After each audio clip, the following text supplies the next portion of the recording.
नमो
भगवान की देवादिदेव मूलाय चिंतामणि पारशनाथ भगवान की देवादिदेव शासनायक भगवान महावीर स्वामी की आचार्य भगवंत कुंद स्वामी की विराट संगर जी विशुद्ध संगर जी महाराज की आचार्य भगवंत नई चक्रवर्ती समाधि भक्ति के रचयिता गुरुदेव विभव सागर जी महाराज की उत्तम सत्य धर्म की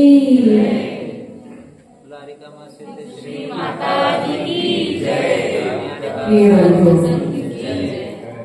आज उत्तम सत्य का दिवस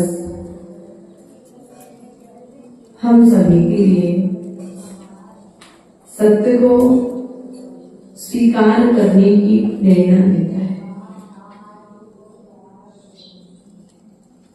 व्यक्ति सत्य को स्वीकार नहीं करता। आज व्यक्ति को सत्य से नफरत है। अपने प्रति कोई यदि असत्य बोलता है तो क्रोध आ जाता है, लेकिन वही व्यवहार जब हम दूसरों के प्रति करते हैं तो शायद हमारे उस असत्य से किसी दूसरे का भी घात हो जाता है।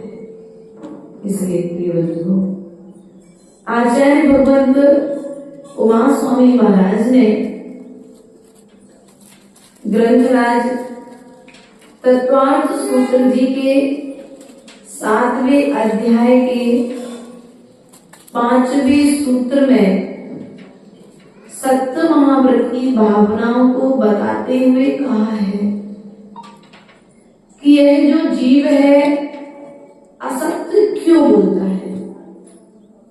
पहले असत्य के कारण की खोज की गई, फिर बाद में सत्य बोलने की प्रेरणा दी गई। क्योंकि जब तक कारण का ज्ञान नहीं होगा तब तक कार्य भी क्रियान्वित नहीं होगा। अतः आप असत्य की ओर जाइए।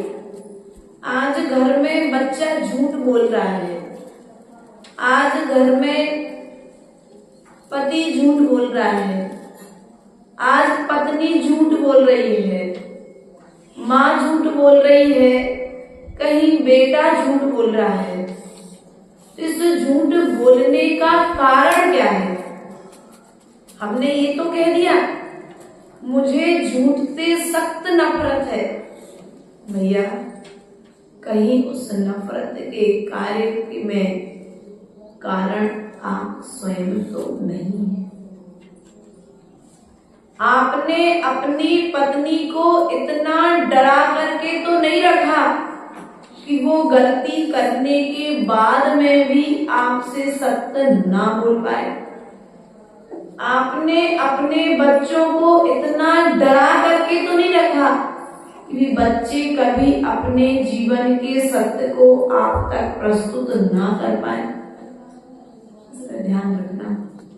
सौरभ भैया अभी छोटी है तो ध्यान रखना यदि हमने छोटी का नाम ले दिया, एक से समस्त बच्चों का नाम ले दिया, ऐसा समझना।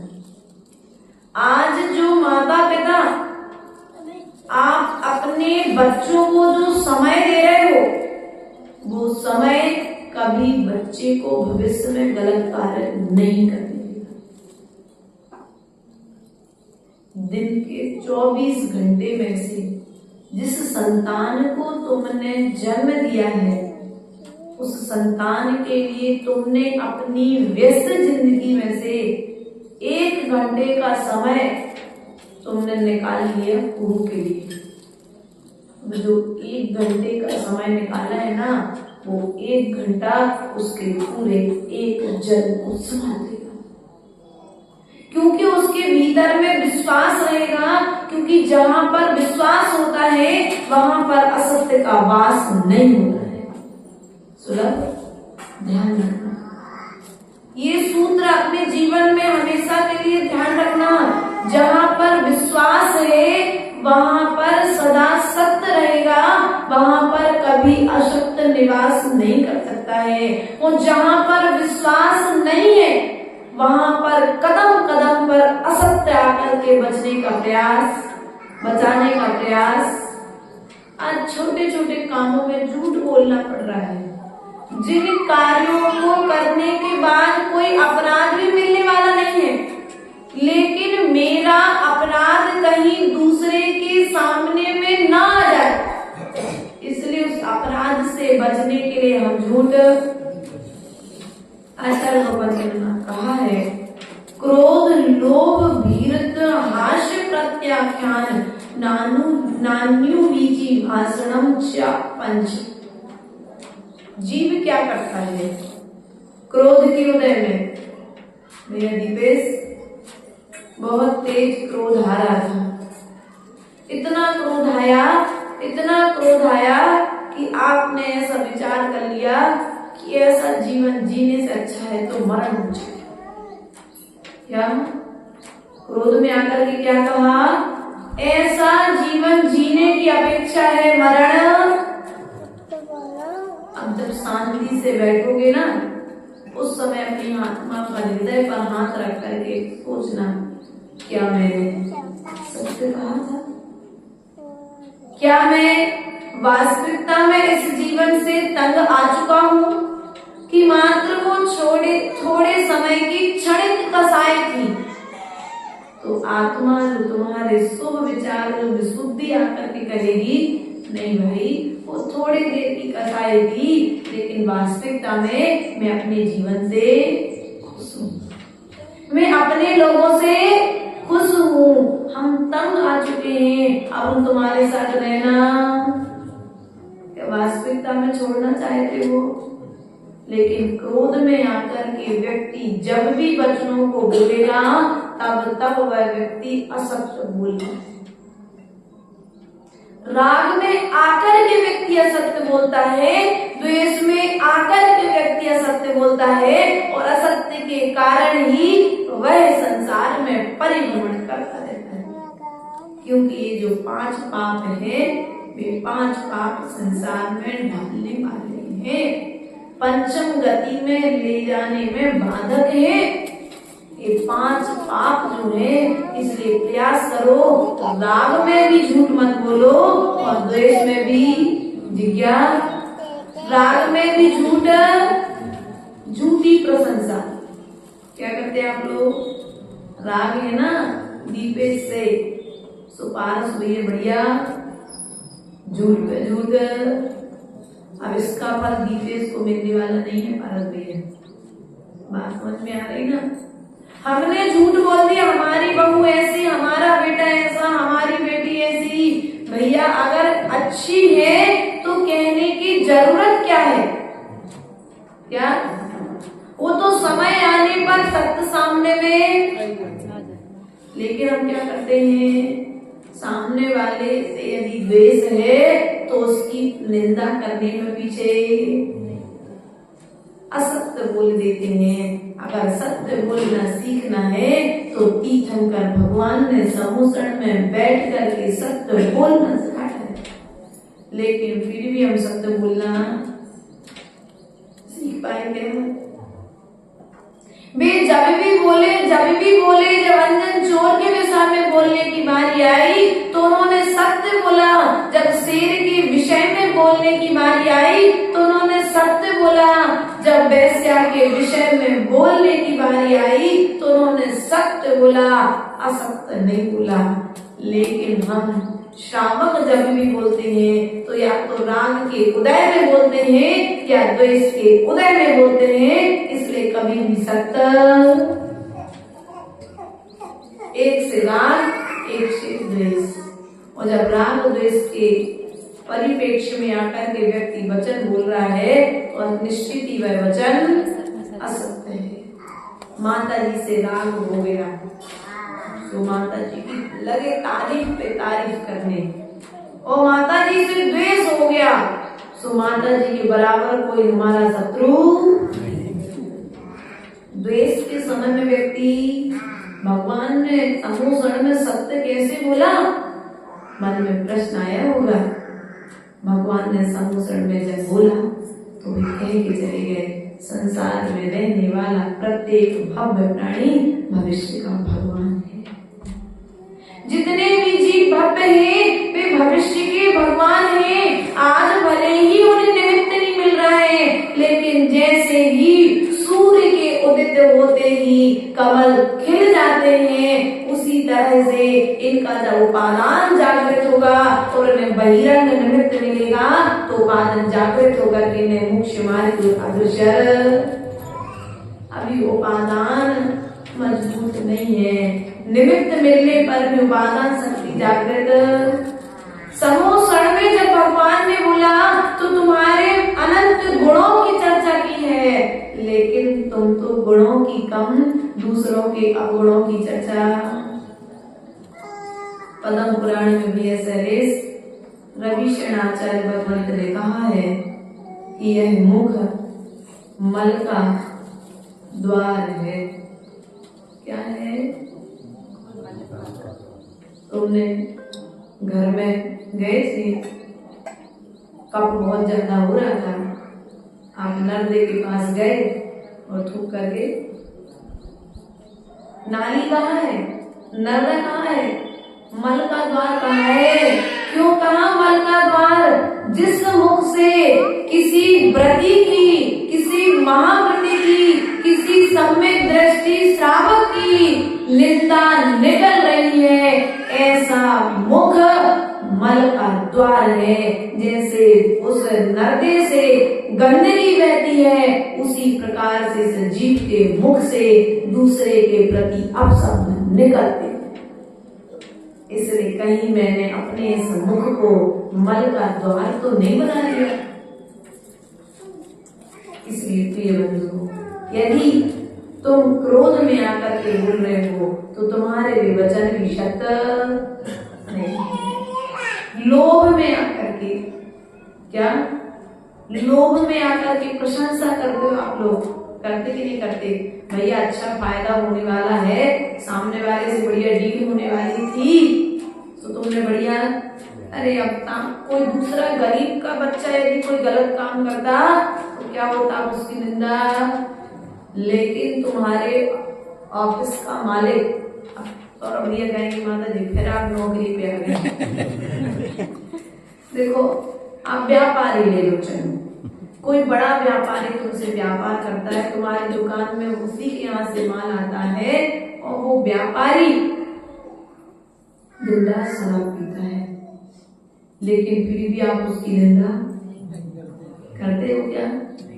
क्यों? क्योंकि तुम्हारे पास में जो लाखों का माल आ रहा है वह लाखों का माल उस व्यक्ति के पास में स्वार्थ के, लाभ के, लोभ में आकर के आप कभी भी सत्य बोल पाते क्या?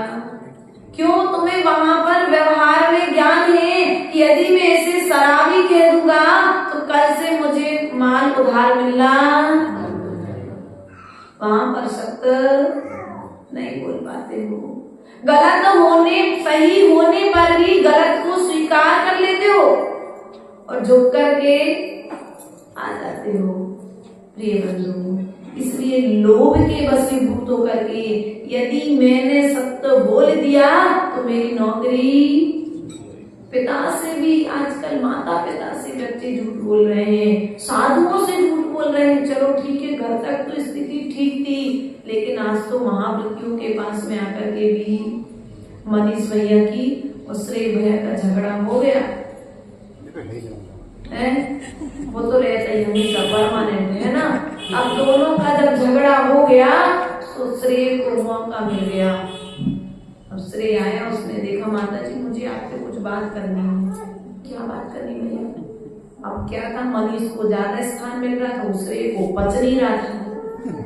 अब सुश्री आएगा, सुश्री आकर के माता जी के पास में कान, अरे आप जानते नहीं हो मनीष कैसा लड़का है, आप उसको ज्यादा स्थान मत दिया करो, आप उसका भूत का कुछ पता नहीं है। अब तुमने ये सब तो कह के चले गए, और यदि माता जी समझदार नहीं थी तो धीरे से क्या करेंगी, मनीष को कट आउट आएगा, बैठेगा लेकिन कट आउट।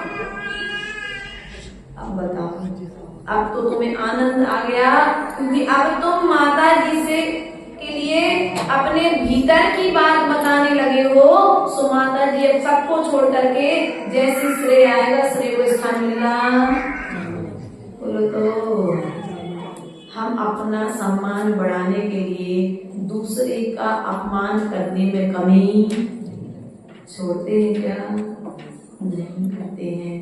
प्रिय बंधुओं, इसलिए ध्यान रखना, आज तुम्हारा पुण्य का उदय है, सो तुम असत्य बोलने पर भी सत्य माने जा रहे हो, सही माने जा रहे हो, लेकिन जब पाप कर्म का उदय आएगा सो तुम्हारी गलती को उजागर करने वाला भी कोई धरती तल पर आ जाएगा।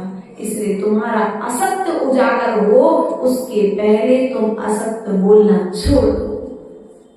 ऐसा कोई कार्य मत करो जीवन में जिस कार्य को तुम्हें छुपाना पड़े। अगर छुपाना पड़ रहा है तो मतलब तुम्हारे जीवन में कहीं ना कहीं पाप है। इसलिए पाप से बचने का प्रयास करिए। भय के कारण, जैसा कि हमने प्रारंभ में ही भय से किया था, इतना डरा करके रखा है हमने परिवार में, इतना अपना खौफ बना करके रखा है कि आज एक दूसरे से भी अपने आपस की कोई बात शेयर नहीं कर पा रहा है। कोई परिवार टूटने का कारण इतना खौफ मत बनाओ, क्योंकि वो समय चला गया, हमारा समय गया। आज से 20 साल पहले जो समय था कि बच्चे नजरों में डरते थे, गलती करने से डरते थे, बच्चों की बड़ों की मान मर्यादाओं का ध्यान रखते थे बच्चे। लेकिन आज क्या है, अगर तुमने थोड़ा सा उन पर सख्ती करी कि उनके हाथ में मोबाइल है तो एक व्हाट्सएप फ्रेंड बनाएंगे और चैट पर चालू, तुम्हारी भी हमें जरूरत मत बोलो। तुम्हें टाइम नहीं है, तुम्हें फुर्सत नहीं है, कोई दिक्कत नहीं, हमें भी तुम्हारा न टाइम। आज सत्य को स्वीकार कर पाओगे क्या भविष्य में? बोलो। आज तुम बच्चों को टाइम नहीं दे रहे हो, कल तुम्हारा बच्चा तुमको टाइम नहीं देगा, उस समय तुमको कैसा लगेगा? बड़ी खुशी होती है वे माँ बाप जो अपने बच्चों को समय देते हैं। समय देना अर्थात बच्चों के बीच में अपना विश्वास पैदा करना, बच्चे को एहसास दिलाना कि हर विपरीत परिस्थिति में, हर अच्छी परिस्थिति में, हर असफलता में, हर सफलता में मैं तुम्हारे साथ खड़ा हूं। माता पिता बाद में बनना, पहले एक मित्र बनना। और मित्र बनकर के यदि सौरभ तुमने जीवन जी लिया तो कभी कोई बच्चा अपने माता पिता से झूठ नहीं बोलेगा। क्या? झूठ बुलवाने में पहला कारण है माता पिता। हम पहले कारण हैं, लेकिन हम इस कारण को स्वीकार नहीं कर पाते, इस सत्य को देख ही नहीं पाते हैं, क्योंकि हम तात्कालिक परिस्थिति को देखते हैं, हम उस परिस्थिति का कारण नहीं देखते हैं। जहां से गैस की बदबू आ रही है, अब ये तो कहेंगे गैस की बदबू आ रही, लेकिन कहां से आ रही? पतली उठेगी, धीरे से जाएगी किचन में, गैस टंकी का बटन नीचे से बंद कराएगी, गैस की बदबू आना गैस की बदबू आना बंद हो जाएगी। बस यदि कहीं से तुम्हें लग रहा है कि मेरे बच्चे के अंदर में कोई गलत आदत आ रही है, मेरे पति के अंदर में कोई गलत आदत आ रही है, मेरे परिवार में कोई गलत आदत का प्रवेश हो रहा है, तो क्या करो, जैसे जाके तुमने टंकी का बटन नीचे से बंद कर दिया तो गैस की बदबू आना बंद हो गई, उसी प्रकार से अगर कहीं से कोई बदबू आ रही है तो उस कारण को हटाने का प्रयास। हम कारण को नहीं हटाते लेकिन कार्य पर प्रतिक्रिया करना प्रारंभ। आप कारण ही हटा दो। अगर हटाया जा सकता है, संभव है, तो उस पाप के कारण को हटाओ ना। लेकिन हमारी स्थिति क्या है, हम पाप से घृणा नहीं करते, हम पापी से घृणा करते हैं। महेंद्र जी, हम पाप से घृणा नहीं करते, हम पापी से घृणा करते हैं। जो व्यक्ति भविष्य का होने वाला भगवान है उस व्यक्ति को छोड़ देते हैं, उस भव्य आत्मा से घृणा करने लगते हैं, लेकिन हम उस पाप से, बल्कि तीर्थंकरों ने पापी से घृणा नहीं की, क्योंकि जो आज पाप कर रहा है वह कल पुण्य भी कर सकता है। जिस पानी को सांप पी रहा है उस पानी को गाय भी पीती है, लेकिन सांप विष देता है और गाय दूध देती है। पानी वही है, पानी बदला नहीं है, लेकिन हमारी उसी प्रकार भव्य जीव की स्थिति है। जिस समय वो पाप कर रहा है उस समय उसका पाप कर्म का उदय है कि पाप कर्म का उदय शाश्वत रहने वाला है क्या? बोलो तो। पाप कर्म जैसे पानी के बादल छट जाते हैं, धूप आ जाती है, अर्थात आचार्यों ने कहा है पाप और जो पुण्य है यह धूप और छांव की तरह है, दिन और रात की तरह है। जैसे रात 1 घंटे अर्थात कुछ समय की होती है, उसी प्रकार से जो पाप का उदय है वह भी कुछ समय के लिए आया है, शाश्वत तुम्हारे साथ रहने वाला। लेकिन व्यक्ति उस पाप के देख करके उस पापी से जीवन भर घृणा करता है और उसे त्रैकालिक पापी मान करके उसे अपने से दूर, तुम तो यहीं रह जाओगे। और जिसने पाप किया था वह पापी मुनि बन करके अपना कल्याण कर लेते। अंजन ने किया कि नहीं किया, चंडाल ने किया कि नहीं किया, शेर ने किया कि नहीं किया, नाग नागिन ने किया कि नहीं किया, बैल ने किया कि नहीं किया अपना कल्याण, बंदर ने, जटायु पक्षी ने, ऐसे कितने उदाहरण आते ग्रंथों में, सभी ने पाप का त्याग करके अपना कल्याण। लेकिन हम तो सांप से घृणा करने लग गए। सांप बुरा होता है, अरे उस सांप को संबोधन मिल गया तो स्वर्ग का देव हो गया। हमारी स्थिति क्या है, यदि कोई व्यक्ति पाप करते हुए पाया जाता है तो उस पाप को, उस व्यक्ति को, उस पापी जीव को उस पाप के त्याग की प्रेरणा न दे करके हम उसे शाश्वत पापी समझ करके उससे दूर भागने का प्रयास करने लगते हैं। बताओ, हमने अभी सत्य को जाना ही कहाँ है? हमने तो मान जो आंखों से देखा है उसी को सत्य मान लिया है। ध्यान रखना, जो आंखों से दिख रहा है वो सत्य हो यह कोई जरूरी है क्या? बोलो तो नहीं। आज हम किसी के भी कैरेक्टर पर तत्काल उंगली उठा देते कि नहीं उठा देते। 2 सहेलियां, 2 दोस्त एक साथ में बैठे थे, एक क्लास में पढ़ते थे, भाई बहन की तरह रहते थे, लेकिन हमने क्या किया, अरे तुम्हारी मोड़ी तो लड़कों के संग घूम रही थी। बोलो, अब वो भाई बहन थे कि लड़का लड़की थे कि भविष्य में होने वाले पति पत्नी थे, तुम्हें मालूम? लेकिन तुमने तो आंखों से देखा है ना। अब वो जब घर पर शिकायत करने जाएगा और माता पिता ने कह दिया अभी तो हमसे पूछ के तो गए दोनों बच्चे, अब तुम्हारी करें। अब सोचो, अब तुम्हारी इज्जत वहां पर क्या रह जाएगी? अब तुम 1-2 बार ऐसा पुरुषार्थ करोगे, तुमने दूसरे का अपमान करने का प्रयास किया था, अब तुम स्वयं की माता पिता की नजरों में तुम्हारी इज्जत कुछ, अरे इनकी तो आदत ही है ऐसी बोलने की, इनका तो ऐसा नेचर ही है, नेचर है, सब तुम्हारे प्रति अपना नेचर सामने वाला बदल देगा। इसलिए ऐसा कोई कार्य मत करो प्रिय बंधुओं कि तुम्हारे ऊपर से सामने वाले का विश्वास उठ जाए। किसी के प्रति ऐसा शब्द मत बोलो कि सामने वाला कभी उस शब्दों के लिए जीवन भर तक भूला न पाए। अर्थात क्रोध में, लोभ में, भय में, हास्य में, अरे हम हंसी में कह रहे थे जाना क्या, हंसी में भी हम बहुत सारे शब्द, और फिर उस सत्य के प्रकोप से बचने के लिए हम तो हंसी में कह रहे थे। अरे हंसी में भी सत्य मत कहो, क्योंकि द्रौपदी ने हंसी में सत्य कहा था, सीता ने विरोध में सत्य कहा था, सीता ने विरोध में सत्य कहा था, द्रौपदी ने हंसी में सत्य कहा था। सो सीता को पटरानी बनने के बाद भोगना पड़ा और द्रौपदी को रानी बनने के बाद भोगना था। इसलिए ऐसा कोई सत्य मत बोलो जिसे तुम्हें ऊंचे पद पर जाकर के उसके फल तुम्हें बुरे मिले। प्रिय बंधुओं, हास्य में हंसते हंसते कभी किसी की बुराई कर देना, किसी को नीचा दिखा देना, किसी की बेइज्जती कर देना चार लोगों के सामने, नहीं भैया। एकांत में जाकर के तुम सामने वाले से उसका पाप बता सकते थे, क्योंकि सम्यक दृष्टि आत्मा का गुण आचार्य भगवत ने बताया है। सम्यक दृष्टि जो जीव रहेगा वो पहले उपगुहन करेगा। क्या करेगा? उपगुहन करेगा।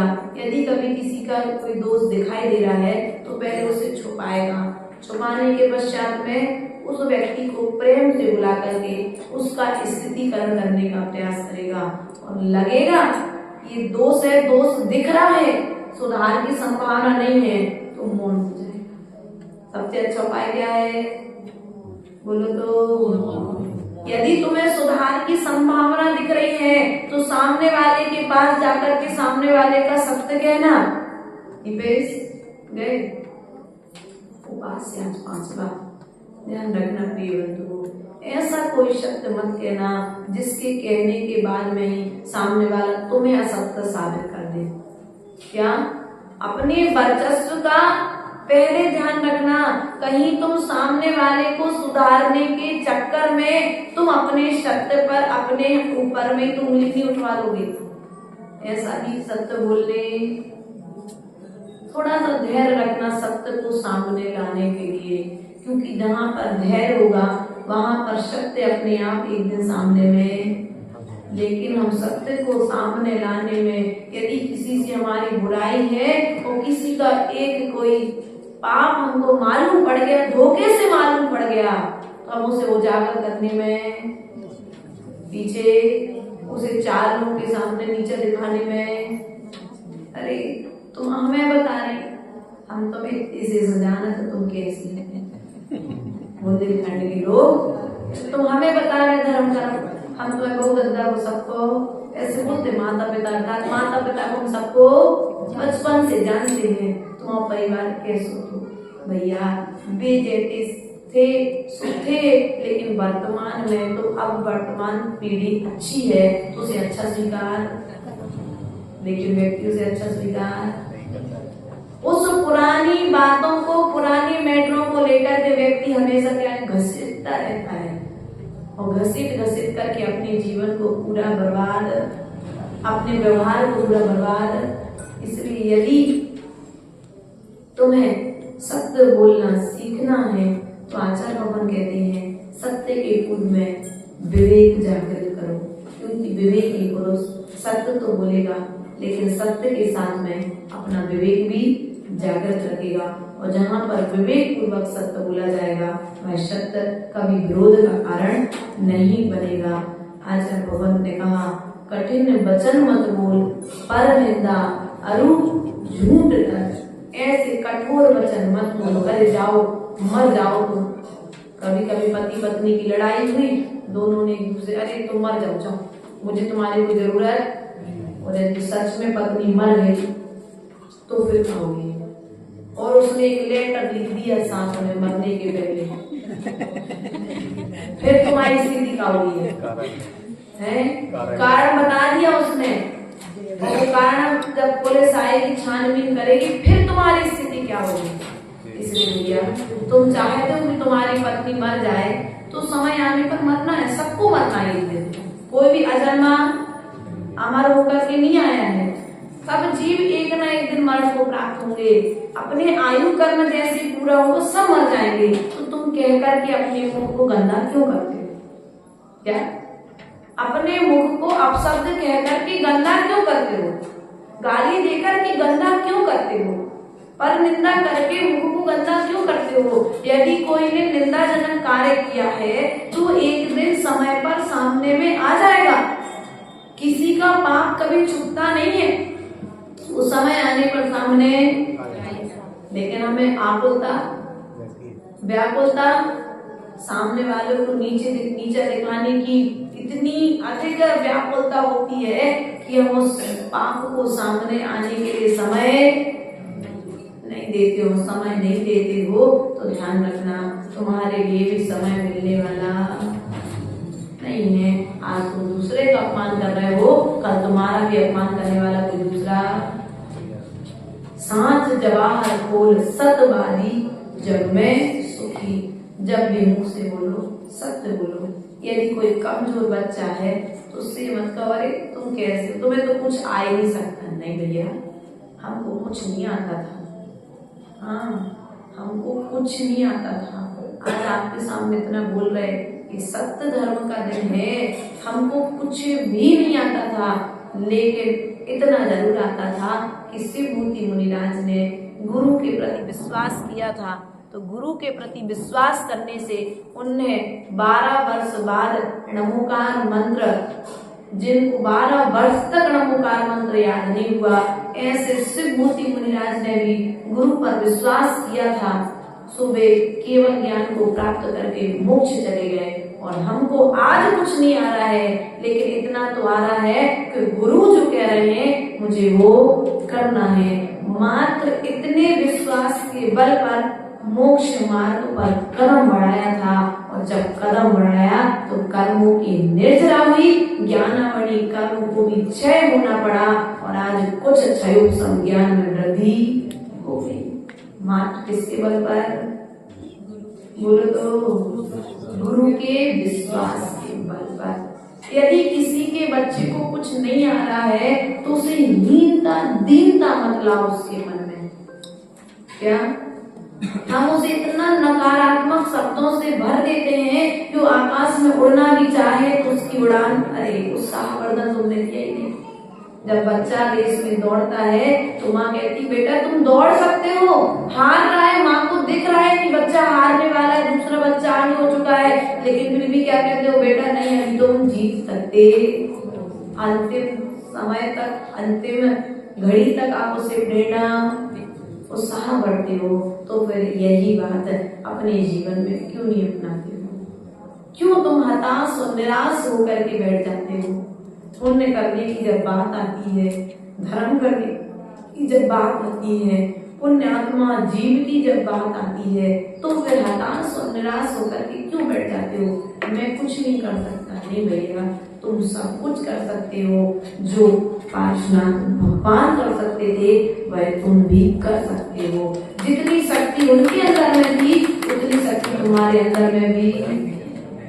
कहने को तो बहुत कुछ है, लेकिन समय अपनी गति से बढ़ता चला जा रहा है। इसलिए उत्तम सत्य व्रत जो पाले, पर विश्वास घात न कीजिए। कभी भी किसी के साथ विश्वासघात मत करना, क्योंकि आत्मघात करने वाला तो एक भाव में मरण को प्राप्त होता है, लेकिन विश्वासघात करने वाला व्यक्ति भाव में मरण को प्राप्त होता है। अर्थात वह बार बार वह सोच करके मरता है कि मैंने देखो अपने मित्र के साथ, अपने इष्ट के साथ, अपने पति के साथ, अपने बच्चों के साथ विश्वासघात कर लिया है ना। इसलिए कभी भी अपनों के प्रति विश्वासघात मत करो, अपनों से झूठ मत बोलो। साचे झूठे मानुष देखो, आपन पूत स्वपास न पेखो। अर्थात झूठ के कारण से वे अपनों से दूर हो जाया करते हैं। आगे कहते हैं मुनिराज श्रावक की प्रतिष्ठा साच गुण लग लीजिए। ऊंचे सिंहासन बैठे वसुलत धर्म पर भूपति भया। अर्थात जो वसु राजा था उसने झूठ के बल पर क्या हुआ था, नारद और पर्वत की कहानी हमने पूर्व के प्रवचन में आपको सुनाई थी, है ना। तो उसने एक ने अजगर का बकरा कह दिया और एक ने पुराने चावल कह दिया। राजा ने असत्य का साथ दिया, उसके प्रभाव से राजा का सिंहासन धरती में धस गया था। जब एक असत्य बोला तो राजा का सिंहासन धरती में धस गया। तो बताओ, हम तो पल पल में, पग पग पर झूठ बोल रहे हैं। हम तो कहाँ पर जाकर के गिरेंगे, हम कहाँ पर जाकर के धसेंगे। एक बार विचार करिए, बच झूठ से ही नरक पहुंचा, स्वर्ग में नारक गया। तो क्या हुआ, नरक में जाकर के नारकी जीव हो गया और सत्य बोलने वाला जीव स्वर्ग में जाकर के देवता होता है। इसलिए हमें विचार करना है अपने जीवन में। आज के दिन तो कम से कम इतना नियम ले लें कि आज के दिन हम ना हंसी में, ना मजाक में, ना क्रोध में, ना भय में किसी भी तरह से झूठ बोलो तो, लेकिन ऐसा भी कोई सत्य नहीं बोलेंगे जिससे सामने वाले को बुरा लगेगा। हमने तो सत्य बोलने का नियम लिया है, तो ऐसा भी सत्य मत बोलना जिससे जीवों के परिणामों में उथल पुथल हो जाए। इन्हीं भावनाओं के साथ बोले परम पूज्य आचार्य गुरुदेव विभव सागर जी महाराज की द्वादशांग जिन्होंने की। चलिए।